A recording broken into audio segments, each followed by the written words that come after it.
Welcome to the live demo taster of Mastermind. Basically, experience what I do in my mastermind groups. First of all, I'm Kathy Pop.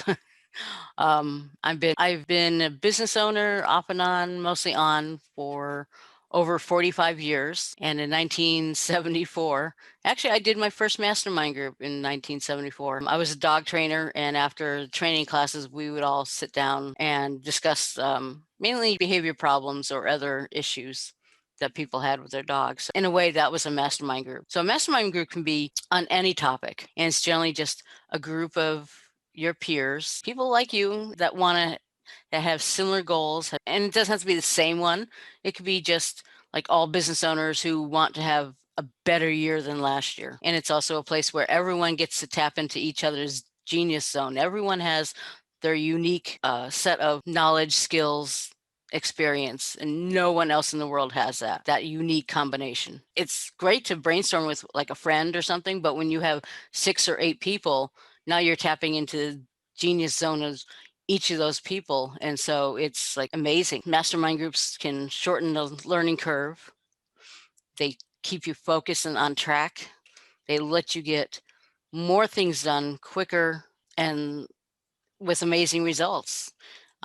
If I'm not in a group, I kind of like wander off and I get distracted and I get sidetracked and go down little rabbit holes.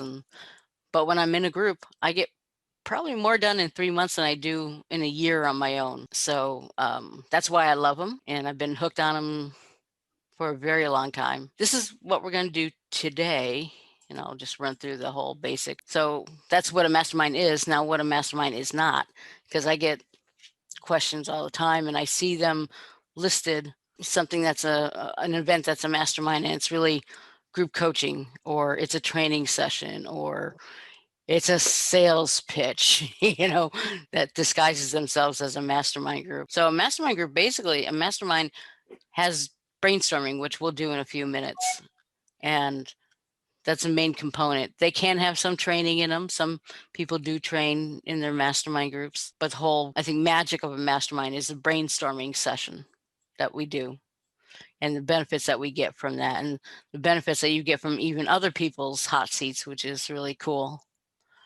So that's what it's not. So today we're going to do intros for everybody.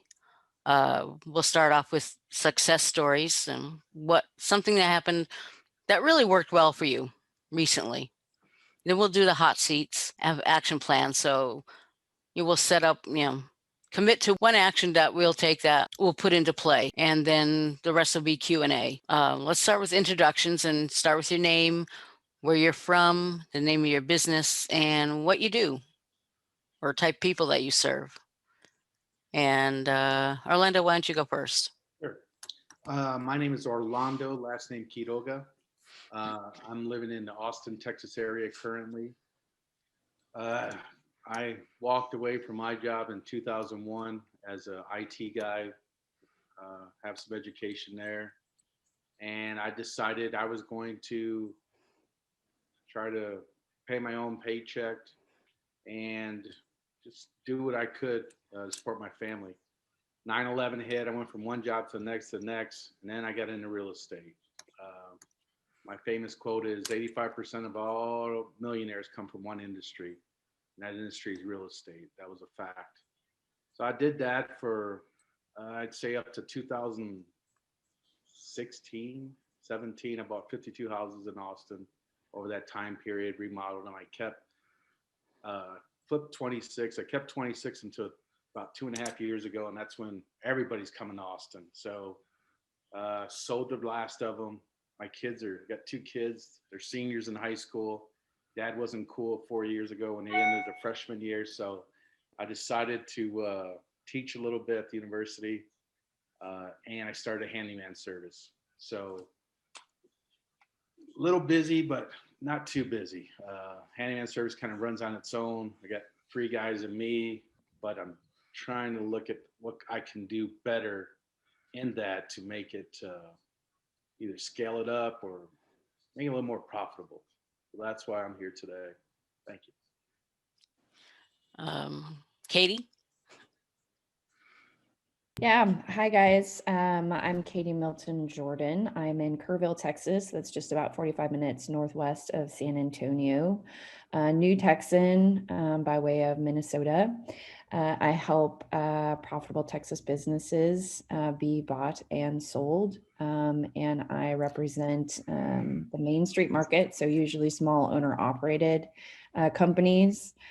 And what makes me unique is that I'm also a certified life coach, which is super handy when I am helping my clients transact their businesses. Cool. Yeah, Very I'm good. happy to be here. Thanks for hosting, Kathy. Thank you. Thank you for coming. Yolanda, how about you next? Hi, yeah, I'm kind of unique because I'm still trying to find my niche.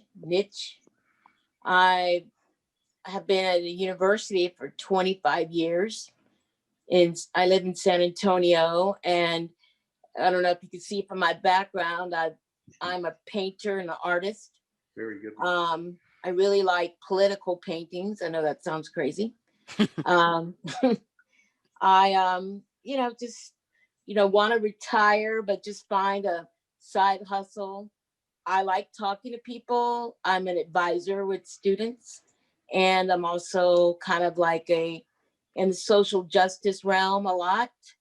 I'm vice president or co-president of a major Black organization at UTSA. So we do a lot of webinars, and I'm on a lot of panels like Black Hair in Corporate America. So I really would like to do something social justice type life coaching, or, I try to do the unimagined because I imagine it, like, because it's not there. So any help in what ideas somebody may have, I like to read a lot of books. Like, I'm part of a social justice book club. How to be an anti-racist is kind of like my big theme, because I really feel like people don't want to be racist, but I feel like people don't realize that they are. And I know that sounds insulting to some people, but it's the nature and structure of this country. And it's not to say, oh, I'm going to go out and say the N-word to people or be a bigot and do this and do that. I think it's just like making people more proactive and aware of how to live in today's new society. So that's kind of my thing. And again, like I said, I don't think people are in the racist sense, hate Blacks or hate Mexicans or hate. We're all racist in a way. So I'm just trying to find a business to help improve that and open more dialogue with that, and get, so we become less of that or better advocates. And whatever we do, I think it helps every business in any realm that you're in, being able to relate to all kinds of clients and people. So that's me. Okay, great. Thank you. And Sam, how about you? Thank you, Kathy. I'm originally from Detroit, lived in California for a few years, moved back to Michigan, and been in Florida. 2002, I opened up my own credit repair business. It was fantastic until about 2008, 2009. In addition, I had 2 battles with the feds. It was all civil. It was nothing criminal. But we started suing the banks. We started suing the credit bureaus. And really, once we started suing the credit bureaus, that's when the government came after us. I didn't realize how intertwined that the people for the FTC, their spouses work for the banks, their brothers and sisters work for the credit bureaus, and just how murky everything was. They even went after the law firm that I was with, paid them an exorbitant amount of money, over $500,000, and it still went to crap. I got back into it, never really picked up. I opened up a nutraceutical business with a product that I loved, and it failed. Then I opened up a commercial solar business, and you would think in Florida, commercial solar would be huge. Residential solar is big, but there's a company, FPL, that really holds the people of Congress in check. And as far as how the taxes are run, as far as any kind of deductions, it's a different apple. So I had to start all over again. I started over a year ago in January. I had borrowed money and I'm still paying it back.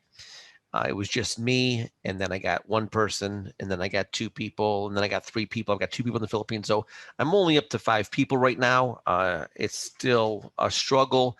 I expect this year to be a whole lot better. I got some unique marketing things, and just the same spiel, same articulating your thoughts, inspire people to take action and do business with you immediately, and find ways to intelligently and efficiently grow. And I'm looking for some bright minds and some creative thinking that's going to far expand my limitations, and look forward to sharing with whatever knowledge I have to help other people succeed. And the more we help everybody else in all aspects, the more enriched we are. And that's certainly my goal. And I have some nonprofit stuff too that I'm impassioned about. And part of that is helping cats. On my second rescue cat that was, badly injured by a raccoon. But if I want to do more, I've got to earn more. So I've got to get my butt in gear, and I definitely need a mastermind group. And I'm certainly indebted to all the people in the mastermind group that will help me, and I will do my best to reciprocate as well. Awesome. Great. Thank you. That was a great story. I appreciate it. So let's do success stories. What is a great thing, or not so anything, even if you just woke up and that's the best thing that happened to you all week? Because sometimes that is. So Orlando, what's a success story for you, or a win? Success story. You've had some challenges this week. Yeah. I know. Yeah. Success story. I would say being able to kind of stand on my own was a big success after being laid off from the IT industry. And after 9/11, I went to 3 jobs in less than 2 years. And then after that, I was just putting out applications, and you're overqualified, underqualified. It just, nobody was really, everything was shutting down. So the success was, I said, I'm going to do this. I went out, bought a truck, bought some tools. I went to East Austin. I just started buying houses. And here I am now 20 years later, and I still don't have a boss, which has worked for me. Of course, I've had some trials and tribulations, but it's worked. So it's just being consistent, and now starting this new quote business. I'm here to gain as much knowledge I can from everybody, share knowledge that I have, and hopefully come out on top. Cool. Great. And Katie, how about you? Actually, we'll just start with 2021. What's one good thing that's happened to you this year? Not much, frankly. My Okay, mom died on January 1st. Oh no, and my really? grandma died on January 2nd. But Oh God. it does tie into the win that I'm experiencing in, I would summarize it in the word surrender. I feel like for many years in my business, I celebrated 10 years in business in 2020. And a lot of those years were spent striving and chasing and trying to take, the actions that I thought I was trying to take, and not that those were bad. But I do think that there's something to, taking action and finding surrender and putting those two things in harmony. So I've really been forced to surrender. And I think, knowing my personality the way that I do, I think that that's probably what I needed to be able to experience that magic when you just kind of let things go and see what surfaces. So that has been a win for me, because I'm now finally experiencing some of that ease and flow that I feel like you hear business leaders talk about. Great. And I'm sorry for your losses, actually. Yeah, thank you. So hopefully this year will end up on a high note for you. I know. I'm considering that the end of 2020 instead of the beginning of 2021. I think we're all glad 2020 is over. It's been a challenging year for a lot of people. Yolanda, how about you? Well, more than one. I'm sure there's some, I hate to get political, but I'm I'm happy the lotus of power has shifted. but also I'm hopeful and wanting to see this country come to more of unity. I'm not, I feel like everyone should come together as Americans and just trying to see if we can bring that together. And one other thing real quick is I created a spreadsheet that helps my sister because I'm real good with Excel. And so this is a spreadsheet that I've been able to help her with that I did, brainstormed, and she's real happy with it. And it's bringing me a little bit of money. And Oh, good. so, it's like side hustle that I didn't even really know, A lot of times you don't know. You just do them and they just blossom kinda like sometimes. Yeah. fall in your lap kind of thing. Like Yeah. this kind of fell in my lap, like I didn't expect it. So I think you have to just stay open to the possibilities, Yeah, see what happens. most definitely. Well, thank you. How about you, Sam? How about you? Oh, as far as wins for me for this year, I guess really what comes to mind is just staying more disciplined. I would say to my 2021 goals, and the mastermind group is being a big part of it. Obviously, I mentioned it before. I've got the second rescue cat, and that I'll tell you, like today was the first time in over 10 days that I've had this cat, and he was able to put his tongue back in his mouth. His tongue was hanging out the whole time. Oh, And that was more joyous to me than closing a credit repair deal, than closing a debt settlement deal.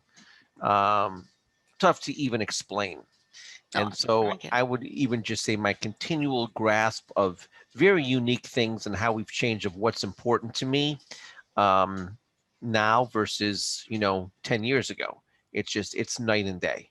So all the personal growth, all the really truly intergalactic universal things, it's really been a continual win for me, and I'm very grateful for it. cool. Awesome. Okay, so in a hot, I'll explain the hot seat a little bit. So the hot seat is basically whatever you want to brainstorm on for that session.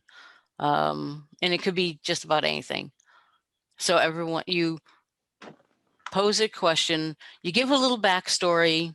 So you're limited to about 15 minutes or 20 minutes altogether, depending on the size of the group and the length of the session. So you give a little backstory to kind of help explain your question of what you want to accomplish. And then we brainstorm and we just kind of, share ideas. We give advice, share our experience with it if we have any, or if we don't have experience with it, we can always just give our opinion from our viewpoint. Sometimes it's good to have someone that's not with similar background or doesn't know anything, because then they can give honest feedback as what your potential customer would, how they would see it. So sometimes that's a good perspective. And because sometimes because we know our topics, we know our business, and that we don't always see it as potential clients would see it. So we just assume everyone knows certain things when they don't. So Sam, you had one, right? You had a question, or you had an issue, something you wanted to brainstorm on? Oh, sure. I was going to say my best leads come from certified financial planners and from CPAs.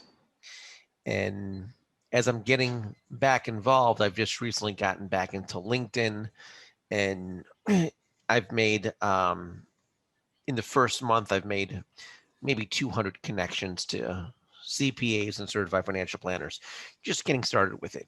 But there's a difference. When I used to teach the continuing education credits to CFPs and CPAs, I got banned from that back when I had my federal issues.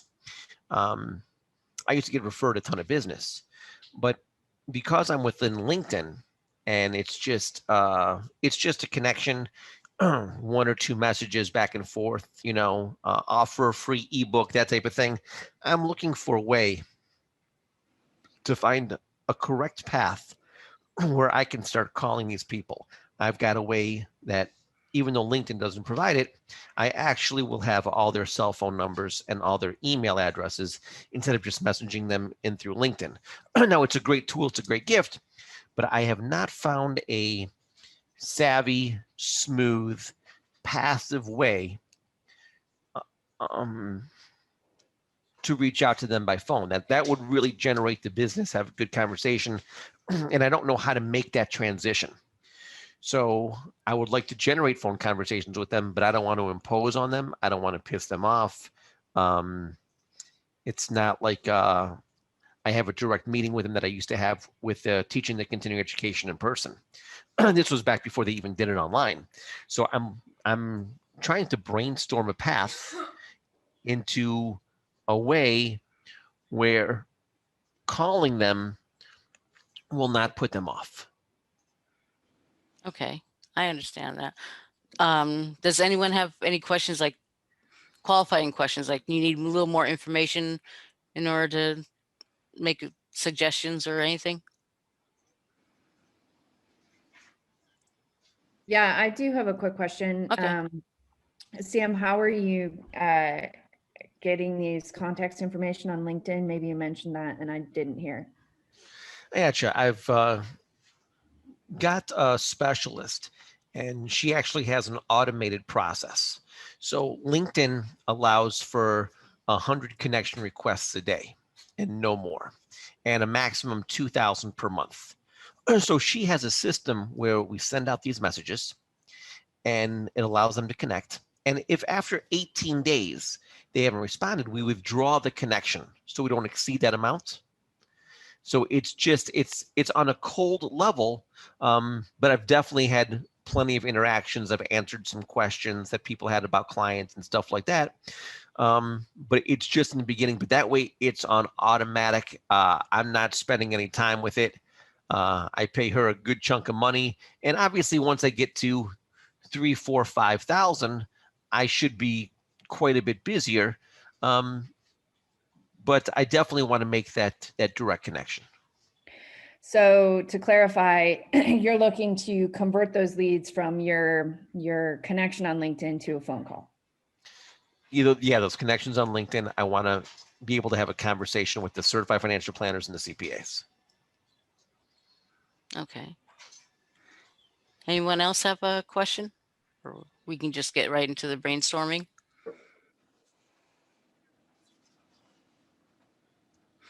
Okay, so does anyone have some advice or anything? I do. Okay. I've done something very similar and experienced good results with it, Sam. I'm also working with a specialist who's doing a direct message campaign on LinkedIn to help me get connected with leads. This process is not automated. I pay extra so that it's done by hand. But what we've been doing is we've been using the direct message campaign to suggest a follow-up phone call. Like we provide them with content and education in their inbox, as like a value add. And then we say, let's hop on the phone and see how we can support one another in business, no pitching. And then I include my scheduling link for the calendar, and these people just register themselves for phone calls. So that's how I've been converting the leads using a similar strategy. No, that is a great idea, and I certainly appreciate that. Now, how many people have you been reaching out to with the manual messaging that have clicked on the Calendly and kept the appointment? I haven't tracked my stats in a while, so I couldn't tell you like exactly what the conversion is. Because with, everything that was going on with my family, I was kind of forced to take a professional sabbatical, and now I'm just, getting the engine going again. But I had a pretty high conversion rate. And I feel like the amount of people that were getting scheduled in my calendar were almost more than I could handle. And I'm building relationships the old fashioned way by, nurturing these relationships. And so there was that's actually the best way. Too Well, many yeah, people, no, too many it's people start with that pitch and then, yeah, no, I love it. It's working for me. But what I did is that there were a fair amount of people that I connected with that, weren't a fit for a variety of reasons. Maybe they, didn't qualify as a prospect, or they didn't qualify as a referral partner, or maybe there just wasn't charisma between the two of us professionally. But it works really well for me. oh, good. All right, and let me ask you this. What would you suggest if, let's say, I come across a certified financial planner in Denver, Colorado? I'm not quite sure what I could really offer them or their business, besides obviously to answer questions or help their clients that, comes into the credit or debt needs. Is there anything you would suggest that I might be able to propose to them? Yeah, I would turn that question back to you and say, okay, what's the number one thing that you can help a certified financial planner with in Denver as it relates to their clients? I'm really only in the credit and debt field, and really I could give them a tips sheet as far as if they co-sign for a kid in college who might miss a car payment, that they make the car payment and collect directly from the child, to be on auto pay twice a month in case there's a glitch, in case something goes down. I mean, I can offer a tidbit sheet. I have a landing page with 24 really unique articles on those types of things as well that just goes far more in depth. Mhm. But I'm not sure if there's anything direct. It's just more vague. It's general. It's not specific. No, I really like that idea. It sounds valuable. It sounds valuable to me. And if I were a certified financial planner in Denver, I could see how I'd be like, oh, wow, that's cool. But also being a modern day professional, I know how noisy things are in the marketplace and how overwhelming it is online. And so my advice to you for an approach that would work with a professional like me is to just give them a tidbit, like a 2 or 3 line email that says, hey, hey friend, I see you're in Denver and you're a certified financial planner, and other certified financial planners that I work with like you usually have this question. So I put together this one tip to help, parents who co-sign loans for their kids in college, and this may be useful to your clients. And so That's what really we're good. doing, Yeah. what we're doing for our direct message campaign is we're dripping those messages. Like we'll send 3 of them. And then PS, if you'd like to hop on the phone to see how we can support one another in business, access my calendar here. And then in parentheses, no pitching. I like that. Yeah. I think people just automatically think that if you're on a call, it's going to be a sales call, and they don't like it. So I think I like the no pitch. Well, right. And then I actually don't pitch. I mean, I don't, it's just not appropriate to pitch at that point for a long list of Right. reasons. But so then the focus of that call for me is really to connect with the other person. Right. Like, who are they as an individual and as a professional? Can I see is there charisma? Is there synergy? Can I see myself sincerely and genuinely supporting this person in business? That was very, very helpful. And that's especially very direct with what I'm doing. So I appreciate that immensely. Yeah, you're welcome. Great. Anything else? Do you have anything you want to add, Orlando? No, I was a broker one time as well, and me having to go out and try to get clients, it was hard. It was hard. And then you had a quota you had to bring in every month, and after about a year, I was just like, this is too stressful. But of course, we relied on, the bank gave us leads. We took those leads, and then you relied on your family and friends. But I understand what he's saying. The approach, I think Katie nailed it. I think so. Yes. You don't go after them. You give them some tidbits, knowledge, because I'm in the same position. I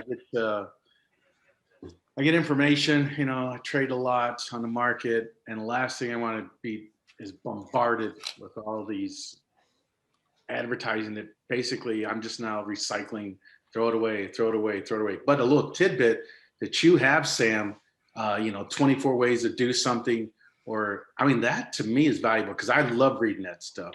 I do. I'll spend the time, and then at the bottom with your information, I like that.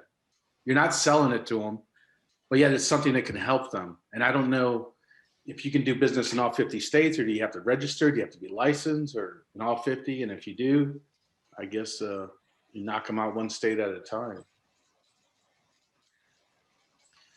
I got you. Hang on. Oh, I guess you could still hear me. I didn't mute Yes. it.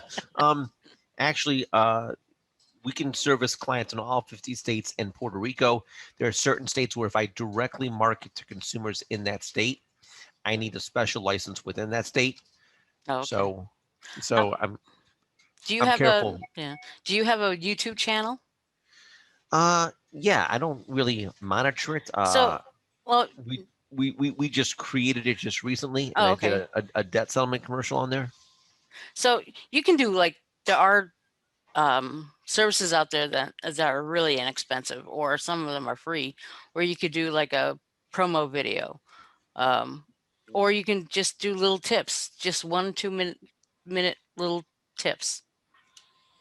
Yeah, I'm going to be filming 40 videos. They're going to be Okay. anywhere from 1 minute to 3 minutes. I know they're a little long. For some things, they're just going to be a little bit more extensive, but just kind of create a library in case anyone wants to information on that topic, and that'll be on the YouTube channel. So Okay, great. Because YouTube is the second biggest search engine when people are searching for anything. So it's really good to utilize it. yeah, I definitely want to redevelop a presence. Back in 2008, I had a strong YouTube presence. Quite a few videos, 50, Oh, good. 60, Yeah. but they all had to be taken off. Oh, that Court sucks. ordered. Oh, it sucked. Oh God, that sucked. I could imagine.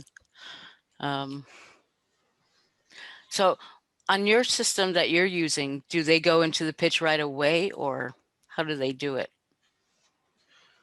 when they You mean as far as- connect? Yeah, when they connect, it's just a general, just an introduction, basic individual little, family work, that type of thing is all good. Yeah. And then they reply back, happy to add the connection or whatever it is. And that's just how we're starting it off. Okay, because I get connections and requests, and immediately after I accept it, they're already jumping into the pitch. Yeah, no. We have it timed. We give them plenty of space. It's all automated. So, I mean, I've had 2 people so far, and it's been like 21 days. So we've probably reached out to close to, 1,500 people. I've had 2 people respond, saying something like, we got a second message from you, or it was pushy. But I mean, it's very, very rare. Yeah. They have it timed pretty good. That's good. I also wonder how often people will reply back and with feedback on your communication as well, because most people, if you go into the pitch too soon, they just basically, close the message off and never respond. Yes. So it'd be nice to have that kind of feedback. Yeah, I've received those as well. People who I've accepted as a connection, and they've reached back out to me right away, and I don't respond. Right. Oh yeah. There's a lot of people, because it's also being pushed. LinkedIn is being pushed as a way of connecting and getting clients now. So that was like the trend through 2020. Everybody was doing some sort of course on it, or a challenge, or something, some event. And people are still doing it wrong. I mean, they're just, like I said, they're just jumping right into the pitch. I even get, because I do web design, so I even get people like connect with me, and then they trying to sell me web designs. Like, oh, Yolanda, Oh, okay, good. Um, so yeah, as I just replied, I said, obviously you didn't read my profile because that's what I do. Why are you trying to sell me a service I already do? Yeah. So it's helpful to actually read someone's profile first, and I kind of like the manual way of doing it, because I don't know if the automated ones, how good they are at reading through an entire profile. So that would be my concern with that. Have you experienced anything with that at all? No, no. We're just reaching out to CFPs and CPAs, and no one from debt settlement or credit repair has reached out to me, or to sell me on anything like that. Um, I'm very. It's in the very beginning stages, but I'm very pleased with her system and how she has it set up. And I'm going to suggest certainly a few things that Katie mentioned, as far as once we start to build up a connections list. I would say, I'm hoping to get maybe 300 or 400 next month, and as we progress, as we get to around 1,000, then I definitely want to implement some more aggressive steps, Right. in a passive manner. Right. Oh, good. So does anyone else have any suggestions or advice or feedback for Sam? I think he's on the right track, and I like that whole saying about aggressive steps in a passive manner. I mean, because people don't, when you realize, like, I get so many people coming at me for affiliate marketing, but what really gets me interested is when I get interesting, helpful tips on something that I can Yeah. use. Right. I studied this affiliate marketing thing from TikTok. I know that sounds crazy, but and they have 1,000 strategies, but that whole, like, I'm in the educational realm. So what you do is you give people really good information and they'll keep going back to you. Like, I don't know if you all familiar with Core Digest. Yeah. That's a Yeah. good, you know, way Oh yeah, to, answering questions on Quora is a great way to get traffic to your social media yeah, or your website. yeah. And I know it sounds crazy, but TikTok, I know that sounds crazy, but I have like 5,000 people. And what people have done is they put these link trees in their Yeah. profiles. Oh yeah. And there's people that are getting 10, 20, 30,000 people. And then they're getting hits on their link tree, YouTube videos or websites. Because you can just post a video and like an hour later, 300 people have seen it. I mean, you wake up with 1,000 new people. And then you can also go live after you have like 1,000 followers, and you can give people, there's people in real estate, religion, there's people, affiliate marketing is real big, Oh that yeah. talk about different things, and you can hashtag things.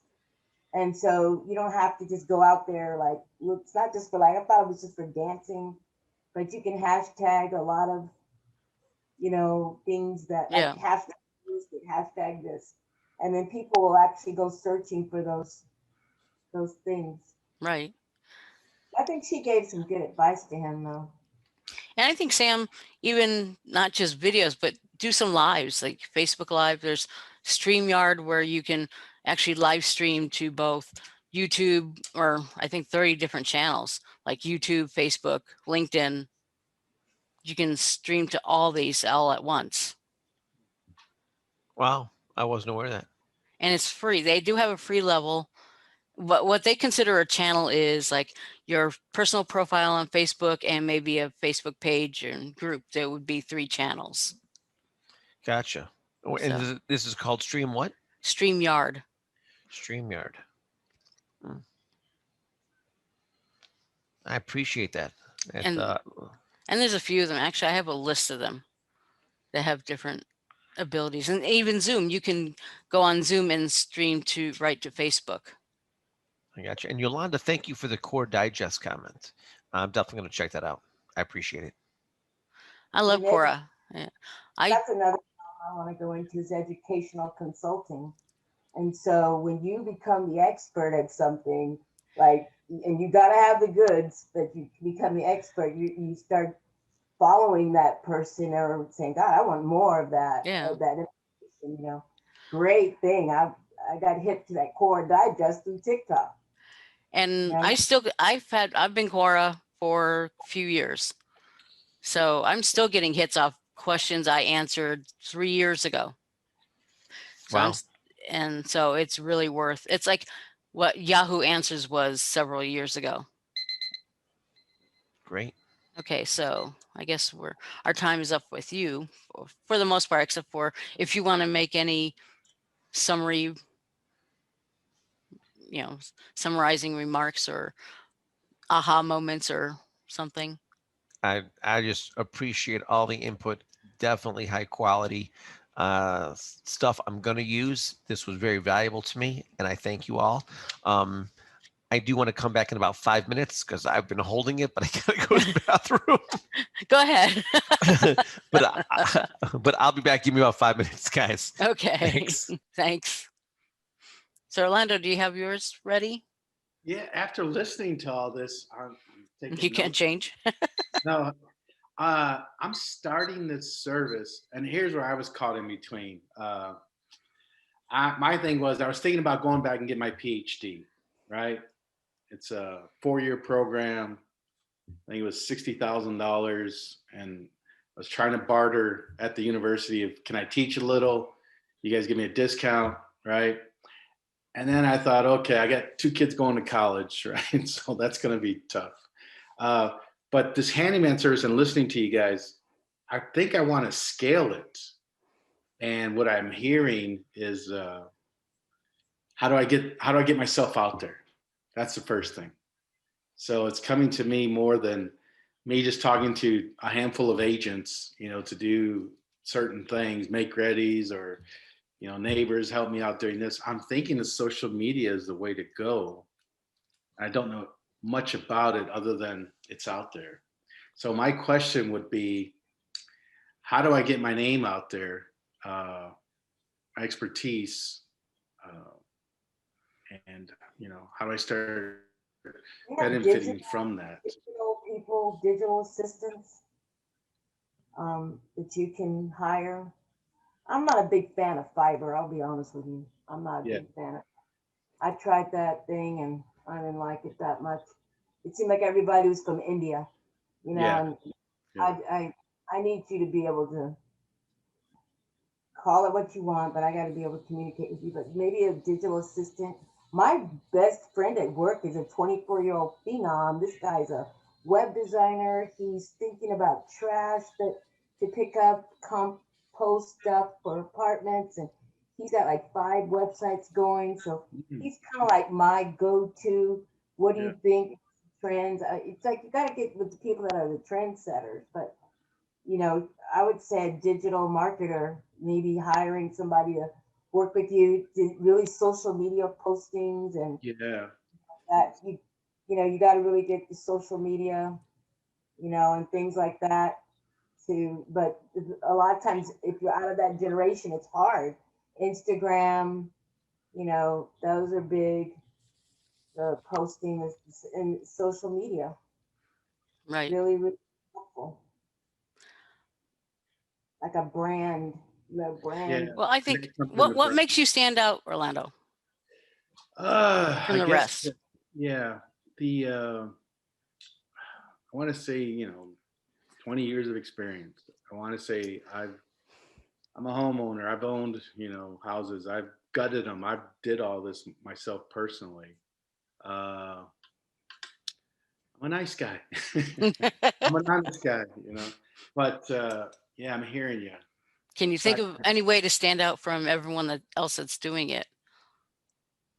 I guess it's just maybe, I guess I need to write a bio. But I'm thinking once you meet me, I'm professional, I'm courteous, I'm kind. I guarantee the work. Can you get testimonials and that, or reviews from people you've done work for? I'm sure I could. And also get your Google My Business listing up for that. Yeah. I mean, people always, talk about social media, but where do you first look for anything? You do a search. You don't look on Facebook for a handyman. You don't look, for anything really. Right. You may look for recommendations from friends, but a basic search for anything is usually done on your phone, and it's usually Google. Okay. So, Okay. um, Yeah, and all this has been word of mouth for the last 2 years. and anytime you do anything with Google and use any of their services, like the Google My Business and some of the other things, like they give you a free web page, even if no one sees it, I would do it. Okay. Just because once you use Google things, they kind of give you a little extra love in the Okay. search engines. Okay. Yeah, 'cause Um, we don't have any electronic footprint out there. so at if you all. need help, let me know, because I'm a verified, trusted verifier for Google. Okay. Definitely. No, I don't think they don't really have that program anymore because everyone does it themselves. But at one time, there's a little more effort into doing it. But I also help people with their Google accounts too. So And then that Yeah, kind of that's definitely the way. First thing people go to is looking at yeah, something and the recommendations. I look at what people are saying because I yeah. have to be very careful about people. I need a certain, I'm only doing business with certain people right now. yeah. If you've got a bad background and a history, and that's why these companies are purging things left and right, as far as I want to know your reputation. I want to know who you're doing business with because I don't know if I'm going to Well, throw my business to yeah. you. I mean, years ago it was 5 to 7 touches that you had to make before someone would buy from you. Now it's like 15 to 17 Oh, wow. touches before someone will buy from you because of the trust issues. We've all been scammed. We've all been, That's all seen scams, and we're all mistrustful. right. I'm not going to invest in people investing in QAnon. I'm not going to do that. So Why for would I you, let yeah. something kill me? You So, know?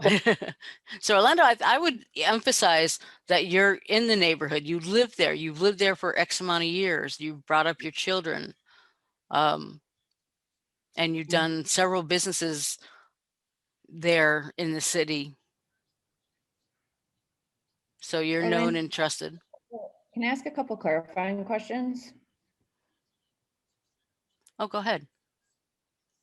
So Orlando, you're specifically looking to scale a handyman business, right? That's where it's going to. You're right, Katie. That's exactly. And are you the handyman? I am one of, and I have 3 other guys. Yes, there's 4 of us total, and we work in groups of 2s. So it's basically 2 groups going. And when you say scale, what do you mean exactly?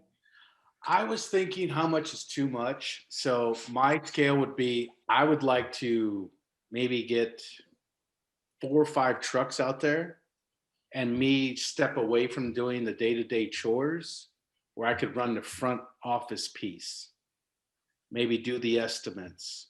Because if I'm doing the work and then I'm doing the estimates, I don't get home till late and I start early. That looks Yeah. like training. Like my sister has a cleaning company, you know, so training those people. Yeah. Yeah. Yeah. How many trucks do you have currently? 2. And you want 4? Yeah. Okay. An opinion for what it's worth. It appears to me that there are 2 things that you need to be able to scale.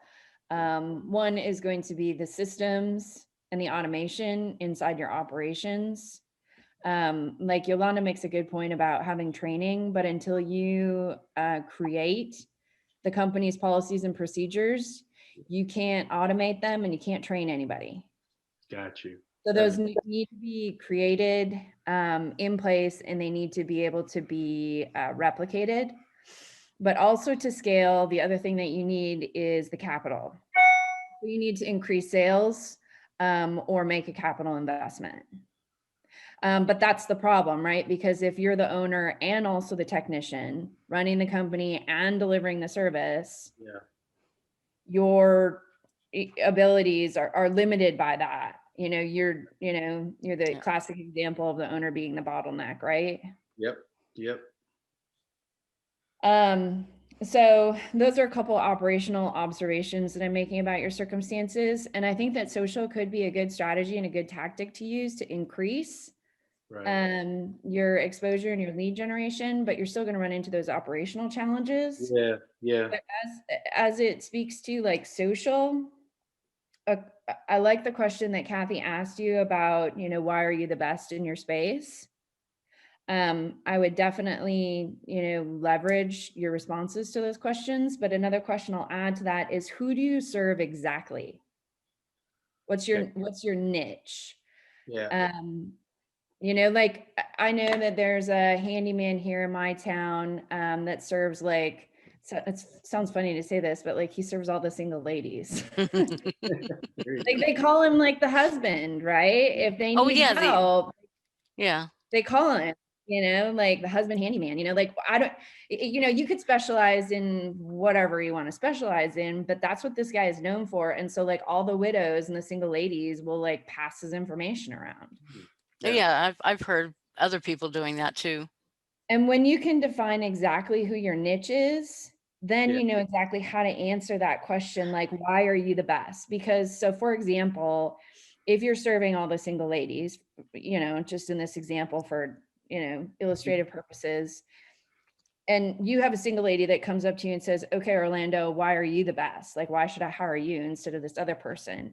You know exactly who you're talking to and how to answer that question. Yeah. You know, whereas if you have, you know, like a family, you know, the husband calls you up, you know, he's 30 years old and he's like, I don't know, a stereotypical 30-year-old husband. And he asks you, why should I hire you, Orlando? Your answer is going to be different. Do you see what I'm saying? Yeah.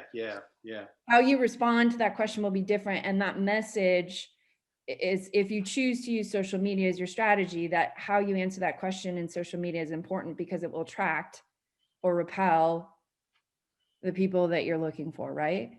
Yeah, it will. And you made a good point about the scalability. The other thing that you could do that I look at a lot now is the next door. Yeah, next door is good. I really look at that when I'm looking for caretaker, and there's a guy that's really making a really big good name on the one here in San Antonio. His name is George, and he just has got such a big presence. And what he's doing too is volunteering, like with some elderly people. Yeah. He volunteered to just go fix things, and then these people would write about him, and so he's really big at that. There's one problem with next door is that it's a very small neighborhood that you're in. But there's like, but you can't advertise, and I think the advertisement goes out further. I'm not sure. I don't think you can say here, I'm here. I don't know, but other people can write about you. Right. But I think when you advertise, you go out further. 15 residents in my area, though. Yeah. That's not a small amount of people. And how big out do you want to go? You know? Yeah, I don't. Yeah, that's something that turned into my head because. But I would get on all those sites like Angie's List and Thumbtack and Thumbtack. Have a Yelp profile and make sure it's all correct and it's all the same between all your profiles, because that's one thing Google looks at also for credibility, is that your information is consistent all across everything on the web. Okay. There's another Aaron company that I can't think of the site, but it's. Yeah, there's a bunch. You know what? Look up handyman services and all the directory sites that go in the first 2 pages. Those are the ones you want to be on. There you go. That makes sense. Those are going to be the top ones. Okay. And keep it seasonal, like Christmas time. Offer a Christmas thing, putting trees up, or or gutter cleaning, or spring thing. Like have an offer of some sort. Does that make sense? People love. I like that idea about the YouTube, because I was toying with the idea of there's things that homeowners can do, and I could show a 1-minute video. Here's how you clean your outside condenser. You get a Yeah. garden hose, you do this. It's quick, easy, and it puts the homeowner kind of in charge. And it's like what Sam was doing. It's a tidbit that's helpful. Right. But it also gives you visibility, Correct. and that's And what that's you the- want. I would caution you not to educate them out of a job. Educate your, Sure. Well, you know, No, yeah, your job. What I would do instead is, instead of doing something simple, I would do a how-to video on something really complicated. This is how to whatever, and then at the end of the video, you know, your time's probably more valuable than this. So if you don't want to do this, okay. call me. I like Well, that. you can I do like that. both. I'd say do both. I like that. I like that. But either way, at the end of the video, whatever it is that you're 'Cause- teaching them, be like, yeah. but let's be 'Cause- honest. Because even if it's something simple, yeah, Call me if you want me but to do even if it's something simple, there are people that just are not going to do it, Oh yeah. you know? So it's also educational as far as what to look for when you're hiring a handyman. Are they doing the job right? You know? And you know, even that, it doesn't have to be a how-to video, but it could be just who to hire, what to look, what questions to ask. Okay. You know, and how not to get ripped off, or, you know. Yeah. And that was the main reason I got into this, because I just heard so many bad stories about contractors taking money, and people they're never even showing up, or they're there for days out, days in, and really nothing's going on. And it just, I can tell you a story that I just got on this next door about how this lady's new bought a house, and she's getting conflicting stories about her exhaust system and heating system. And it's just yesterday I was reading that. Yeah. Oh yeah. Get out. I mean, it happens day in and day out. oh yeah. You know, I it's mean, A a lot lot of of the these, vulnerable people, like single women, older yeah. people that don't really have that, yeah. you know, knowledge of who and Okay, so what. I know a man who does auto repair, mobile auto repair, but he has a camera so people can actually watch him do the work, so they can see that he's actually doing it, Oh. you know, and not just, you know, saying he's doing it and doing maybe a little cleaning and closing the hood up. All right. Well, thank you. That's a lot of stuff. I think offering your credentials, because I like to know what you know. I don't normally know what people know, and you know, proving to me you know what you're doing. You know, Right. like your background, your Well, credentials. Yeah, and I think getting reviews and testimonials, that's actually where on Google, on your Google listing, is where you can have them listed. Yeah, I like that reviews and testimonial, and then like a before shot and after shot. And if they could do video, that's even better. Okay. Yeah, All right. yeah, Thank a video testimonial. You know, or you know, But you another can, idea for him, podcasting. You know, a lot of people are using that as a social media tool now, where you go on and you're talking about how, you know, you helped someone and they come on and, you know, just different tips and ideas, like a podcast, you know. yeah. So anything else for Orlando? Or have we covered everything? Can I interject something a little old school? Yes. Orlando, the places that you do your great work at, Yeah. do you have any kind of policy for you or the 3 people that are working for you to go to the in both directions, to the right and to the left, go to the next either 5 homes or go to the next 5 businesses, introduce yourself, let them know about the customer that's, you know, thoroughly satisfied and you want to leave your information, and maybe there's something that they could recall right offhand that they certainly want improved in their place. Even if this helps you get, you know, 1 extra client from every other one that you service. And I'm sure with their referrals, etc., I'm sure over the course of 2021, it could surely add up. Yeah. Yeah, I agree. Yeah. I thought about maybe the sign in the front yard, you know, this job And done also by- ask the homeowner, who else on this street That's a good one. do you know? That's a good one too. Yeah, thank you guys. That's 2 great helpful hints. Yeah. Because then you could go to them and say, hey, I was just at your neighbor so-and-so's house. And Yeah, word of mouth is real big, you know, and That's what I've Yeah. been doing, and it seems to, that's the yeah, best. keep us busy.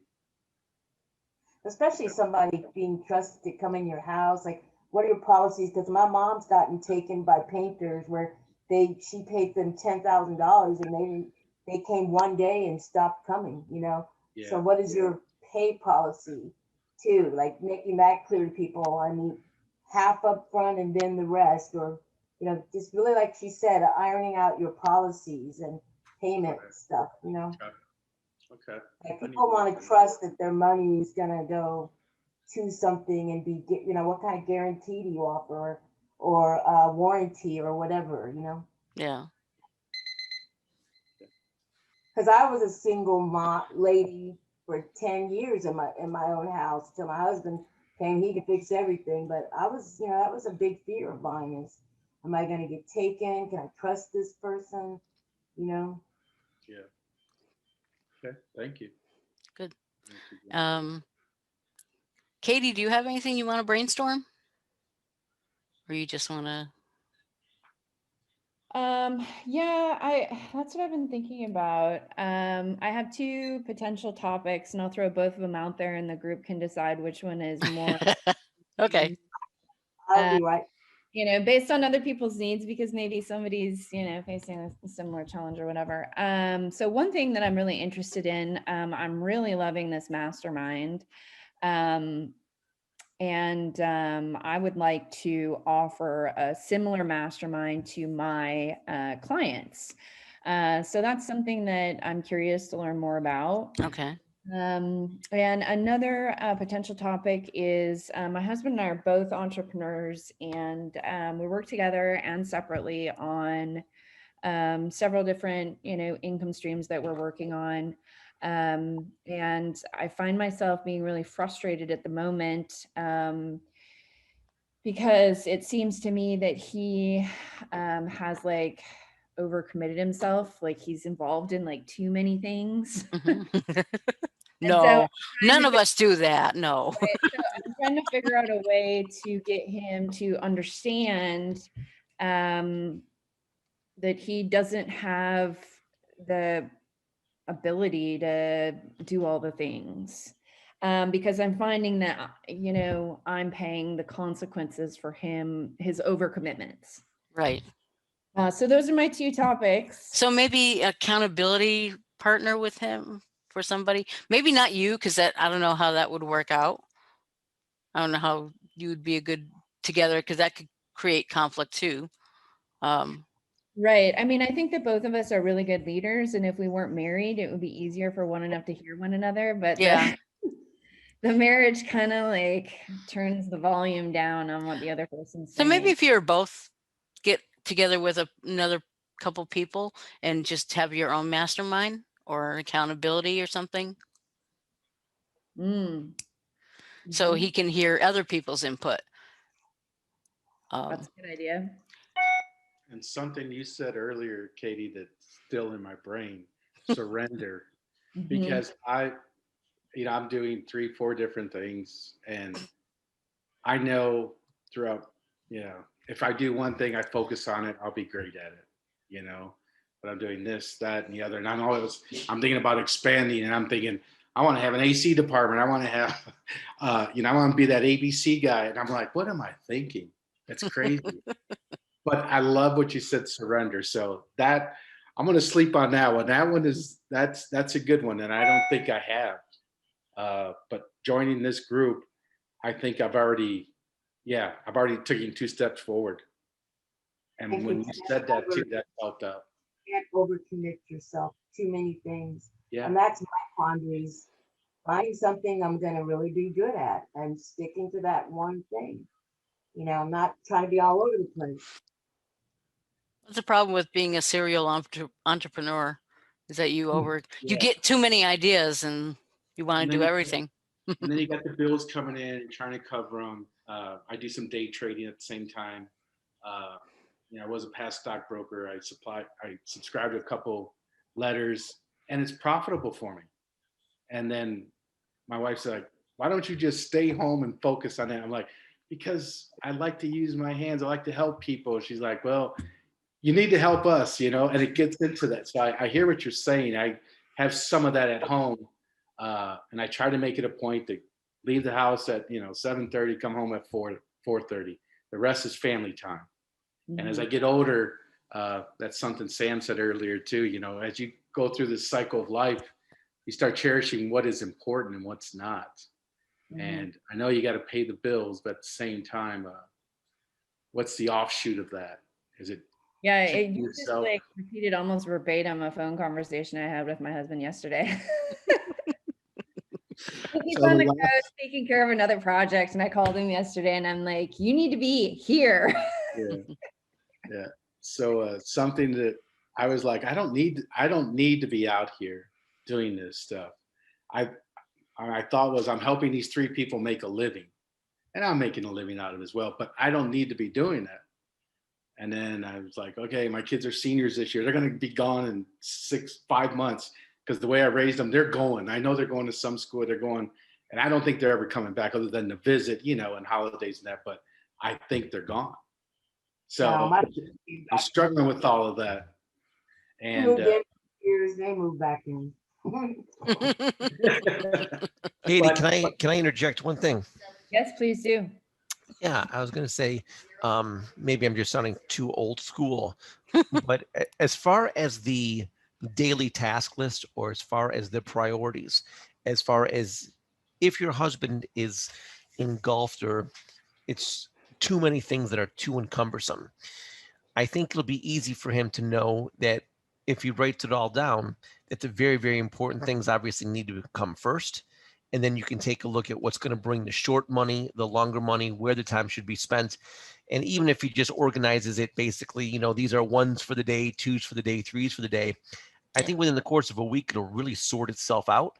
And if you guys, talk at night and talk in the morning, I think in no time he'll push the right things to the side, and you guys can always readdress them and relook at them in a month or 2 months. For me, it helps. I don't know if it'll help for you guys, but it definitely works for me.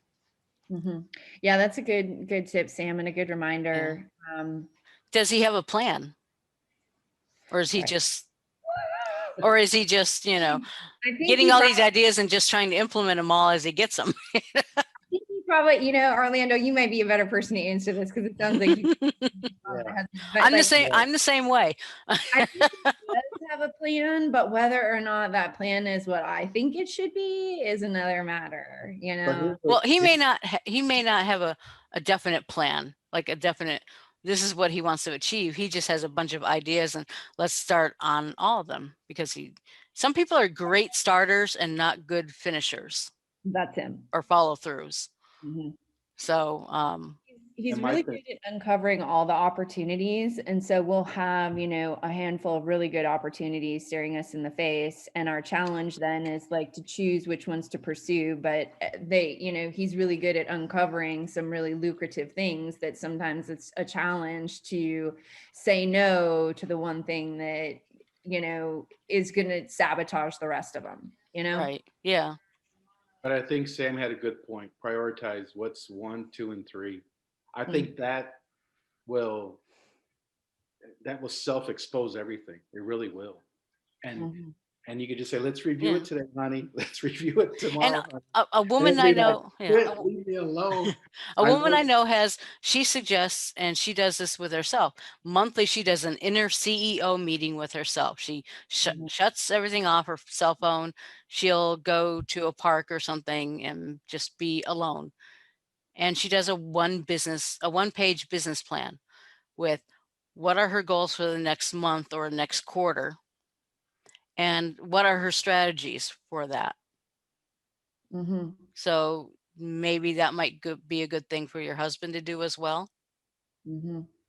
Mm-hmm. Good tips. Also see if you're meeting the goals. And she also assesses what worked well, what didn't work well. Yeah, financially pay off. Yeah, you have to do that once in a while. Mm-hmm. Really, to determine whether you're on the right track or what needs to be tweaked or dropped or changed in some way. So I really like her idea of the inner CEO meeting.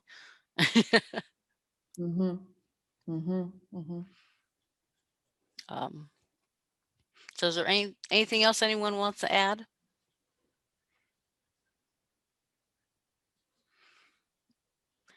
And I guess, Good stuff. Thank you, everybody. yeah, great. Our Thank you. pleasure. It's all been great. Okay, so does anyone have any takeaways from today's hot seats? Brainstorm mine. Hmm? I didn't get to brainstorm with them. I know, but we only have time for 3, unfortunately. Okay. So I'm sorry, Yolanda. If I would have known that, I would have let you take my spot.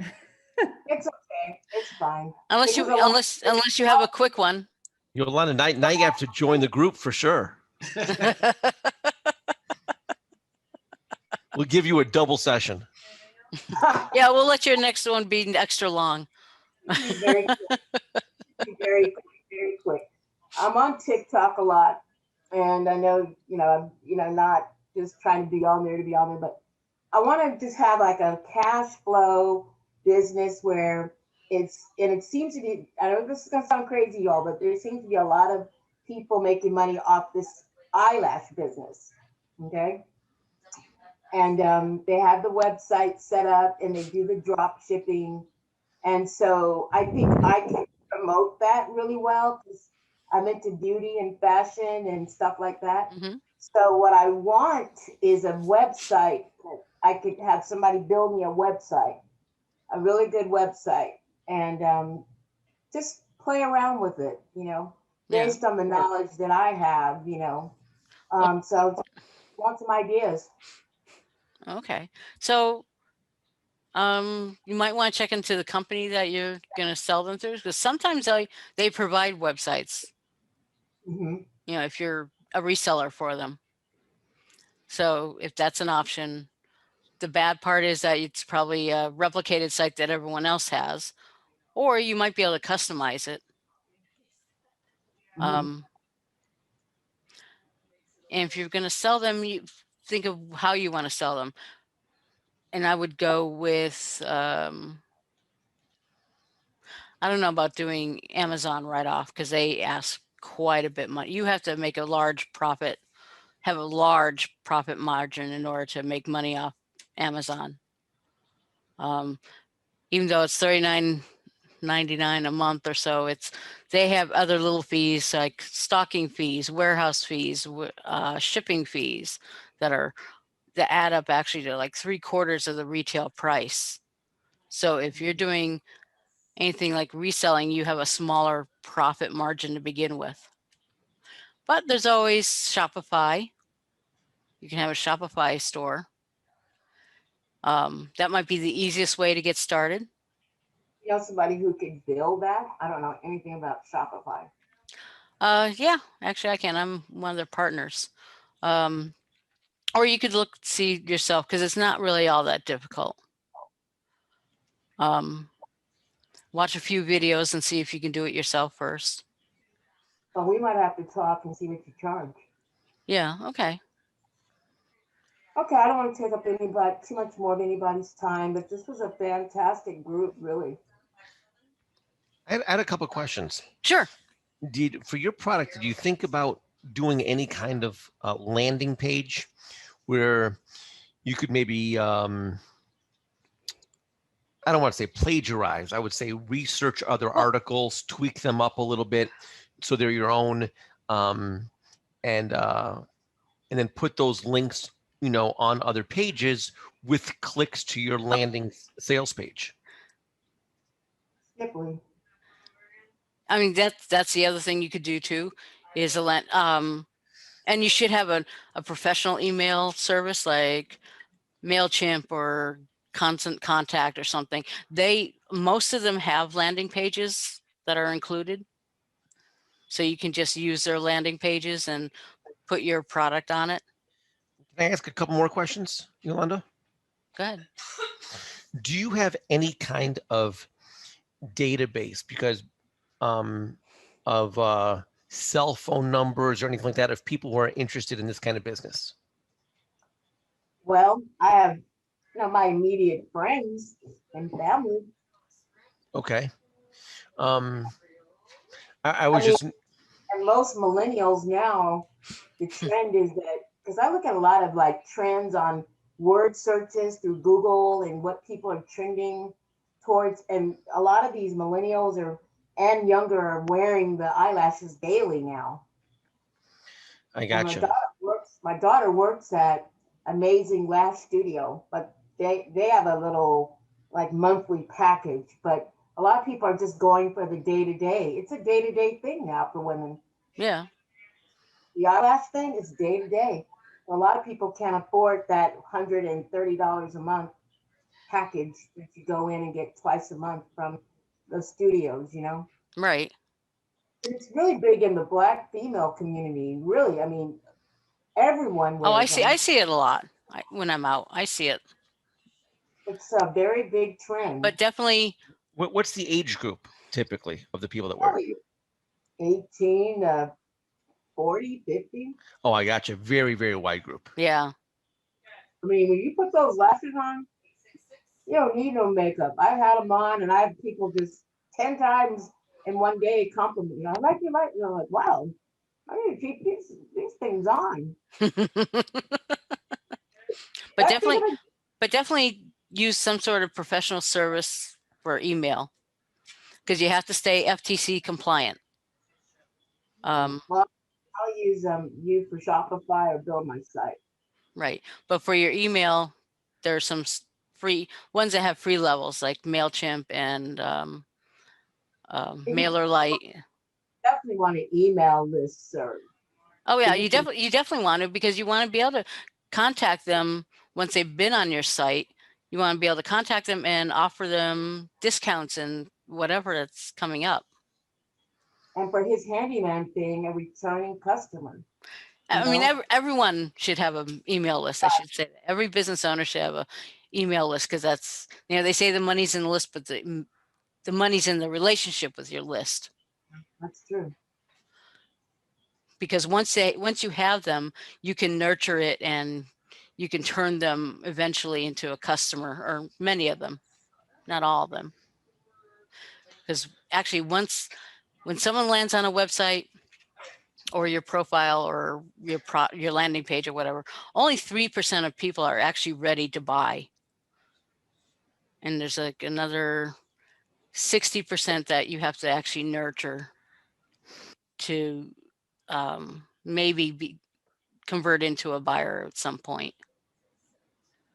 So you really want to speak to the 3%, but you also want to speak to the 67% that aren't quite ready to buy yet. True. Because eventually they'll come back around. Like Yeah. if I lived near you and I needed something fixed, I would hire you to do it. Oh, good. But I don't live near you, so I can't. Right. But if I know somebody that does, I would tell them about you. Thank you. And the best way to get anything is actually by referrals. You ask friends. I know people that are looking for virtual assistants. So I know several, and I know a few that run directories for virtual assistants. And then I find people that have used certain people on like Fiverr or something that they recommend because they've used them. So recommendations, referrals, testimonials work really well. I never believed in them before because I know a lot of them were fake. But ever since FTC started suing like Amazon, and now they're going after the small business owner, the site owner, they will sue them for false testimonials. So most plugins that you use on your site for testimonials, people either have to log in or they have to have an email address on either on the testimonial or in the back end where it can be verified as a real person, and not, because they were also suing the people on Fiverr that were doing the reviews. Mm. Too many Yeah. people from outside. Oh. Yeah, and now there's a new scam with people with reviews that they're because like on Amazon you have to be an actual buyer. So what they're doing is they're buying inexpensive products and they're mailing it to random people, so they can show that they as a gift. So they're doing the gift shipping. And so what they're doing is they have proof that they bought the product and now they're giving a review, and companies are paying them to do this. So it's like, yeah, they can mail me anything. I don't care. I don't have to return it. So if they want to mail me something, that's I'm up for a gift. And I thought that was kind of odd way to do it, but How often do these meetings take place, and when will the next one be? okay. So my mastermind groups generally are twice a month. So I have a couple of groups. I have one that's forming that hasn't formed yet, but it's hopefully it'll be starting in February as soon as we have 4 people. And I have a current group that's looking for members that has a couple of seats left open for members. And I can send you the links to those Am I with the replay. Am I in this group? Well, this isn't isn't a formed group. This is just a demonstration of what a mastermind was like. So, Okay. but if we all decide we might form a group. Like a link to more information of those groups as well. Okay, great. I was thinking, Katie, I need to grow this business so you can sell it for me. That's That's what I mean, exactly right.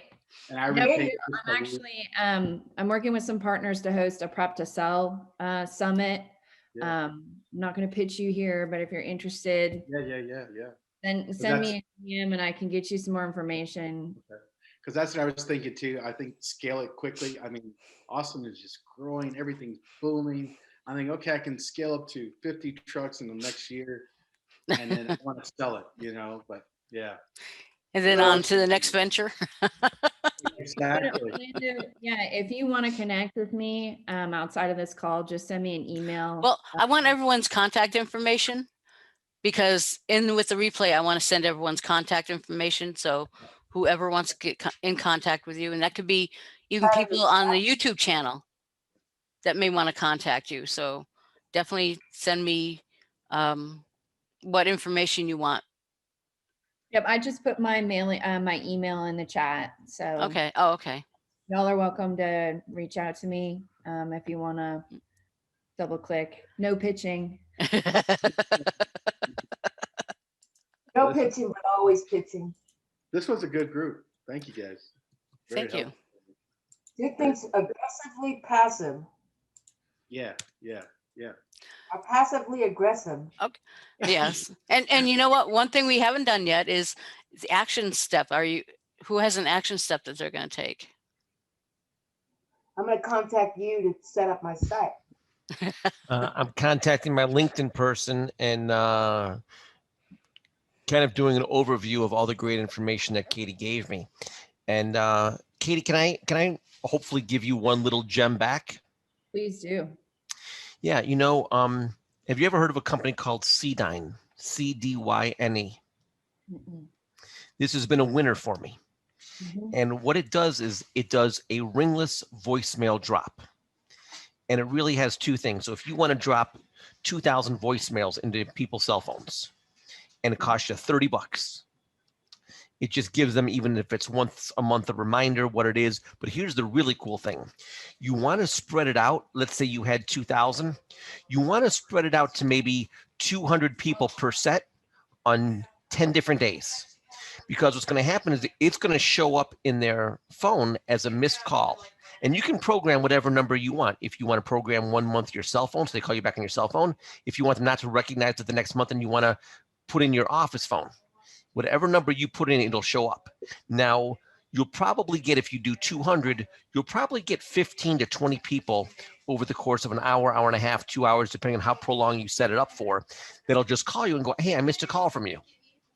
And once you get their information, you can say, hey, listen, I just wanted to give a hello and how are things and this and that, and just get another reminder. And hey, listen, I don't know if you got my last email, whatever it is, it gives you an extra 15, 20 conversations 10 times a month. And it has generated some good business for me. And I think for your business, that would be stellar. And I also think Orlando, it would also be a fit, especially for your residential customers. If, as Kathy said, if you're building up that cell phone list, it's not any violation at all. I mean, and they can opt out of it. They can, do whatever you want, but it doesn't ring their phone. It drops a voicemail automatically into their system.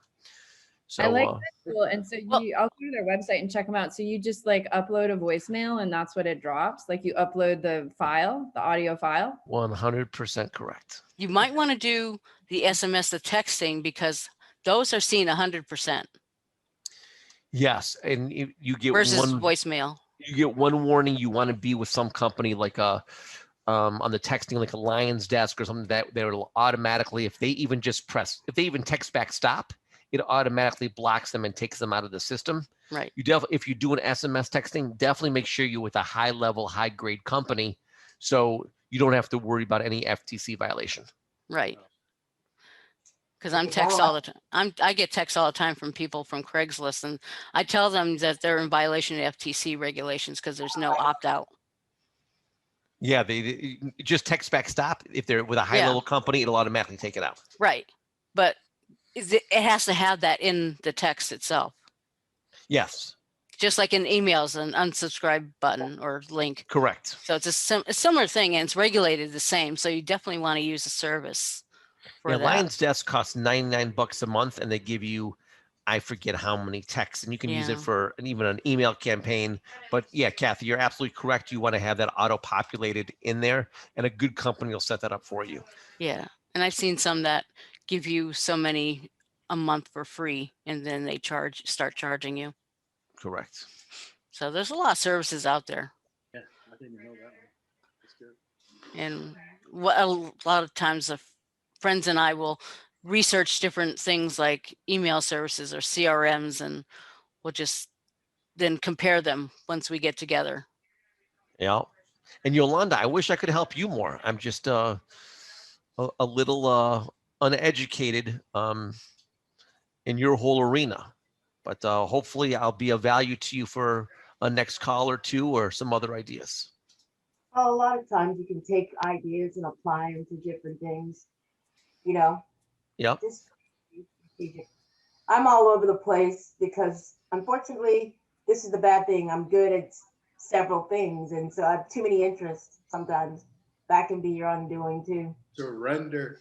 Surrender. I love it. That's right. I think that's Orlando's word for the year. All right, guys, listen, I got to get trucking. I got to get off the phone. Okay. It has been a pleasure talking to all of you, and hopefully we'll all be in a group together, and that would be awesome. Great. I wish everybody success.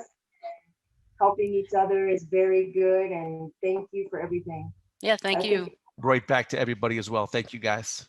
Thank You have a great one. Bye-bye, Sam. Bye-bye, guys. Bye. Oops. I guess she left too. I guess everyone left. Let me stop the recording.